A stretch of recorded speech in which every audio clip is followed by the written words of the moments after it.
CPM പ്രവർത്തകർ ഒന്നടങ്കം BJPയിലേക്ക് പോകുന്ന അവസ്ഥ സംജാതമായിരിക്കുന്ന കാലഘട്ടമാണിത്.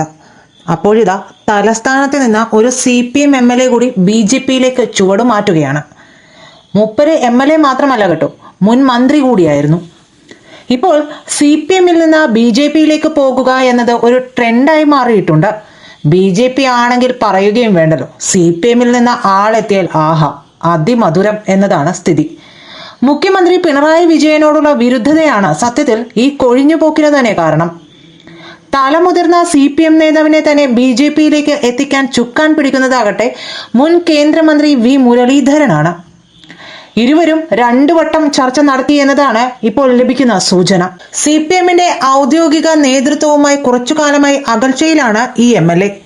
ഇനിയൊരു തിരഞ്ഞെടുപ്പിൽ CPM ചിഹ്നത്തിൽ ഈ നേതാവിന് മത്സരിക്കാനാകില്ലെന്ന് ഉറപ്പായതോടെയാണ് കൂടുമാറ്റത്തിന് ഒരുങ്ങുന്നതും. ആരാണ് ഈ MLA എന്ന് കേൾക്കുന്നതിന് മുൻപായി നിങ്ങൾ ഈ ചാനൽ ഒന്ന് സബ്സ്ക്രൈബ് ചെയ്യണേ, ബെൽ ബട്ടൺ അമർത്തുക, നിങ്ങളുടെ നിർദ്ദേശങ്ങൾ കമൻ്റായിട്ട് അറിയിക്കുക, ലൈക്ക് ചെയ്യുക. അപ്പോൾ പറഞ്ഞു വന്നത് BJPയിലേക്കുള്ള ചാട്ടം നടത്തുന്ന MLAയെ കുറിച്ചാണ്. മറ്റാരുമല്ല, അത് ഒരു കാലത്ത് പിണറായിയുടെ വിശ്വസ്തനായിരുന്ന, ഇപ്പോൾ കണ്ണിലെ കരടായി മാറിയ കടകംപള്ളി സുരേന്ദ്രൻ തന്നെയാണ്. തിരുവനന്തപുരത്തെ മുതിർന്ന നേതാവായ MLAയുടെ BJP പ്രവേശനം തടയാൻ CPM സംസ്ഥാന നേതൃത്വം തന്നെ ഇടപെട്ട് അനുനയ നീക്കവും നടത്തുന്നുണ്ട്. ലോക്സഭാ തിരഞ്ഞെടുപ്പ് ഫലം അവലോകനം നടത്തുന്നതിനായി ചേർന്ന CPM തിരുവനന്തപുരം ജില്ലാ കമ്മിറ്റി യോഗത്തിൽ കടകംപള്ളി നല്ലോണം വിമർശനം ഏറ്റുവാങ്ങിയിരുന്നു.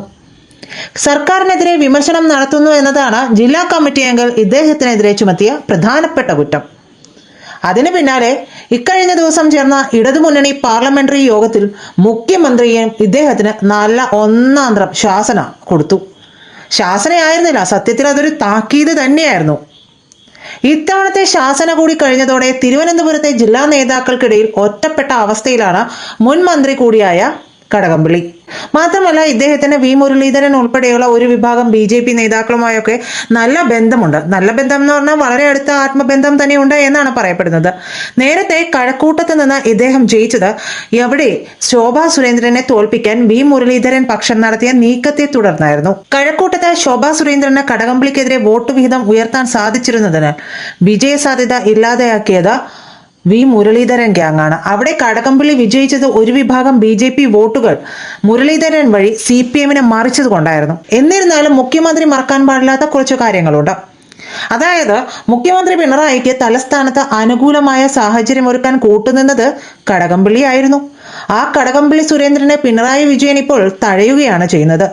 CPMൽ BS പിണറായി ഗ്രൂപ്പ് പോലെ ശക്തമായിരുന്ന കാലത്ത് തിരുവനന്തപുരം ജില്ലാ കമ്മിറ്റിയെ പിണറായിക്കൊപ്പം ചേർത്ത് കെട്ടിയ നേതാവാണ് ഇപ്പോൾ ഈ പാർട്ടി വിടാൻ ഒരുങ്ങുന്നത്. ഒരു കാലത്ത് VSന്റെ ശക്തമായ കോട്ടയായിരുന്നു തിരുവനന്തപുരം ജില്ലാ കമ്മിറ്റി. ആ ജില്ലാ കമ്മിറ്റിയെ പിണറായിക്കൊപ്പം നിർത്തിയത് വമ്പൻ പരിശ്രമത്തിലൂടെയാണ്. ലോക്സഭാ തിരഞ്ഞെടുപ്പിന് ശേഷം തിരുവനന്തപുരത്തെ BJP നേതൃത്വം ഇപ്പോൾ വലിയ ആത്മവിശ്വാസത്തിലാണ്. നിയമസഭാ തിരഞ്ഞെടുപ്പിന് ആത്മവിശ്വാസം പകരുന്ന വോട്ട് ശതമാന വളർച്ചയാണ് തിരുവനന്തപുരത്ത് BJPക്ക് ഉണ്ടായിരിക്കുന്നത്. CPM വിടാനൊരുങ്ങുന്ന നേതാവിന്റെ മണ്ഡലത്തിൽ BJP ഒന്നാമതെത്തുകയും ചെയ്തിരുന്നു. തലസ്ഥാനത്തെ റോഡുകളുടെ ശോച്യാവസ്ഥ മുഖം നോക്കാതെ പറഞ്ഞതോടെയാണ് പിണറായിക്ക് കടകംപള്ളിയോട് കടുത്ത നീരസം തുടങ്ങിയത്. കാരണം മറ്റൊന്നുമല്ല, മരുമകൻ മുഹമ്മദ് റിയാസിനെ മുഖത്തടിക്കുന്ന നടപടിയാണ് കടകംപള്ളി എടുത്തത്. അപ്പോൾ പിന്നെ വേറെ എന്തു ചെയ്യും പിണറായി? സ്മാർട്ട് റോഡ് വികസനത്തിന്റെ പേരിൽ തലസ്ഥാനത്തെ ജനങ്ങളെ തടങ്കലിൽ ആക്കുന്നുവെന്നാണ് കടകംപള്ളി വിമർശിച്ചത്. ഇതിനെതിരെ പൊതുമരാമത്ത് മന്ത്രി കൂടിയായ മുഹമ്മദ് റിയാസ് രംഗത്തെത്തുകയും ചെയ്തു. കരാറുകാരെ മാറ്റിയതിന്റെ പൊള്ളൽ ചിലർക്കുണ്ട് എന്നായിരുന്നു ഇതിന് മറുപടി എന്നോണം റിയാസ് തുറന്നടിച്ചത്. റിയാസ് ഇത്തരത്തിൽ കടകംപള്ളിക്കെതിരെ പറഞ്ഞിട്ടും പിണറായി കമാ എന്ന 2 അക്ഷരം പറഞ്ഞില്ല. മന്ത്രിമാരോ മറ്റു നേതാക്കളോ ആരും തന്നെ ഒന്നും പറഞ്ഞില്ല. റിയാസിനെതിരെ ശബ്ദിച്ചാൽ അത് പിണറായിക്ക് ഇഷ്ടപ്പെടില്ല. തങ്ങളുടെ ഭാഗം, അതായത് തങ്ങളുടെ കസേര, തങ്ങളുടെ ഭാവി എന്താകുമെന്നുള്ള ഒരു ഭയം അവർക്കുണ്ടായിരുന്നേ. അതുകൊണ്ടാണ് അവർ ഒന്നും മിണ്ടാതിരുന്നത്. മാത്രമല്ല, ആ സമയത്ത് കടകംപള്ളിയെ തരം താഴ്ത്താനൊക്കെ ആലോചന നടന്നിരുന്നു.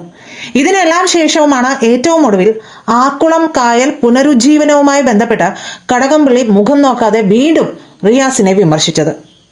ഇതിനെതിരെയാണ് പാർലമെന്ററി പാർട്ടി യോഗം ഉടൻ ചേർന്ന് കടകംപള്ളിയെ പിണറായി നിർത്തിപ്പൊരിച്ചത്. ഇനി പാർട്ടിയിൽ നിന്ന് പുറത്താക്കാനുള്ള നടപടികൾ നടക്കുന്നുണ്ടെന്ന് വ്യക്തമായതോടെയാണ് പുറത്താക്കും മുമ്പ് താനായിട്ട് അങ്ങ് പുറത്തേക്ക് പോയിക്കോളാം എന്ന് കടകംപള്ളി ചിന്തിക്കുന്നത്. അങ്ങനെയാണ് കടകംപള്ളി BJPയിലേക്ക് ചാടുന്നത് എന്നതാണ് വരുന്ന സൂചനകൾ. കടകംപള്ളി പോയാൽ, അതും നിയമസഭാ തിരഞ്ഞെടുപ്പ് അടുത്തിരിക്കുന്ന സമയത്ത് പോയാൽ അത് വൻ തിരിച്ചടി തന്നെയാണ്. മാത്രമല്ല, പാർട്ടിയിൽ നിന്ന് ചാടാൻ തക്കം പാർത്ത് നടക്കുന്ന മറ്റു നേതാക്കൾക്കും കൂടി അതൊരു വഴിവെട്ടലാകും. അതിലൂടെ പല നേതാക്കളും BJPയിലെത്തും. ഈ CPM പാർട്ടി തകർന്നു തുടങ്ങി, അധപതിച്ചു എന്നതൊക്കെ എല്ലാവർക്കും അറിയാമെന്നേ. മാത്രമല്ല, പാർട്ടിയിലെയും മന്ത്രിസഭയിലെയും രണ്ടാമനായി മുഹമ്മദ് റിയാസിനെ വാഴിക്കുന്നതും ശരിയല്ല എന്ന് കരുതുന്ന ഒത്തിരി നേതാക്കളുണ്ട്. മുതിർന്ന നേതാക്കൾ പോലും പലപ്പോഴും റിയാസിൽ നിന്ന് അപമാനം ഏറ്റുവാങ്ങേണ്ടി വരുന്ന അവസ്ഥയുണ്ട്. അതിനെയും സഹിക്കാൻ വയ്യെന്നാണ് അവർ പറയുന്നത്. എന്തായാലും ചാട്ടം ഉറപ്പായിട്ടുണ്ട് എന്നുള്ളതാണ് നമ്മൾ മനസ്സിലാക്കേണ്ടത്. ഏത് നിമിഷവും കടകംപള്ളി കൊഴിഞ്ഞു പോരാൻ തയ്യാറായി തന്നെയാണ് നിൽക്കുന്നത്. എന്തായാലും ശശി തരൂർ ജയിച്ച തിരുവനന്തപുരം ലോക്സഭാ സീറ്റിൽ നേമം, കഴക്കൂട്ടം, വട്ടിയൂർക്കാവ് എന്നീ നിയമസഭാ മണ്ഡലങ്ങളിൽ രാജീവ് ചന്ദ്രശേഖർ ആയിരുന്നു മുന്നിൽ. ഈ 3 മണ്ഡലങ്ങളിൽ ശക്തരായ സ്ഥാനാർത്ഥികളെ നിർത്താനാണ് BJP ആലോചിക്കുന്നത്. നേമത്ത് രാജീവ് ചന്ദ്രശേഖർ ആയിരിക്കും മത്സരിക്കുക എന്നാണ് സൂചന. BJPയിലേക്ക് ചേരാൻ ഒരുങ്ങുന്ന CPM MLA കൂടിയായ കടകംപള്ളി സുരേന്ദ്രൻ കഴക്കൂട്ടത്തോ വട്ടിയൂർക്കാവിലോ മത്സരിച്ചാൽ അത്ഭുതപ്പെടേണ്ടതില്ല. BJP അതിനൊരു വഴിയൊരുക്കാൻ സാധ്യത കൂടുതൽ തന്നെയാണ്.